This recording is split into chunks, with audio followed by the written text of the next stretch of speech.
அப்பனா பாத்துங்க நாட்டுக்கோழி முட்டையில மட்டும் எவ்வளவு பெரிய வணிகம் இருக்கு அப்படின்னு. நாட்டுக்கோழி முட்டை நான் கோழி பண்ண காட்டல, நேரம் இல்ல, நான் இன்னொரு நாளைக்கு வந்து காட்டுறேன். இல்லைன்னா மகன் அங்கங்க பேசுறத கொஞ்சம் தேடி தேடி பாரு. இந்த நாடு நல்லா இருக்கணும்னா என்னைய நாடு, இந்த பிள்ளைக்கு ஒரு ஓட்ட போடு, நல்லா இருக்கா போடு. கசாவா ஃபிளார் அப்படின்னு விற்கிறாங்க. 2000 ரூபாய் ஒரு கிலோ மரவள்ளி கிழங்கு அரைச்சு வித்தால், மரவள்ளி கிழங்கு அரைச்சு வித்தா 2000 ரூபாய்ங்கிறான். தயவு செய்து இப்ப நான் இங்க இருந்து போகணும், இன்னொரு நாளுக்கு வந்து போடுறேன், இல்லைன்னா மீதி போடுறேன். இல்லைன்னா இதை வேற ஊர்ல போட்டு காட்டும் போது என் அன்பு பிள்ளைகள் பரப்புங்க, தயவு செய்து பரப்புங்க. என்னை யாரும் காட்ட மாட்டான் ஊடகத்துல, ஏன்னா நான் வென்றக்கூடாதுன்னு பயப்படுவான். நான் வென்றுட்டா இந்த சிப்கார்டை மூடிடுவேன், இந்த மீத்தேனியத்தெல்லாம் மூடிடுவேன். நீ என்ன பண்ணுவ சீமான் பயோகேஸுக்கு? மாட்டு சாணி ஆட்டு புழுக்களை தயாரிச்சிருவேன், எத்தனை டன் மீத்தேன் வேணாலும் எடுப்பேன். எடுத்து என் ஆத்தால பண்ணுங்க அடைச்சு சிலிண்டர்ல கொடுப்பேன். சும்மா இல்ல, குறைஞ்ச கட்டணத்துக்கு நிர்வாக செலவை எடுத்துக்கிட்டு.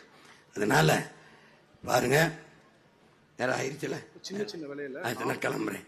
என் அன்பு பெற்றோர்களே, பேரன்பு மிக்க எனது உடன் பிறந்தார்களே, பெரியவர்களே, இந்த மகனை மன்னிங்க. நான் திருப்பூருக்கு போகணும், 3/4 மணி நேரம் பயணம் இருக்கு. இங்கே போட்டியிடுகிற என் அன்பு பிள்ளைகள் வேட்பாளர்களாக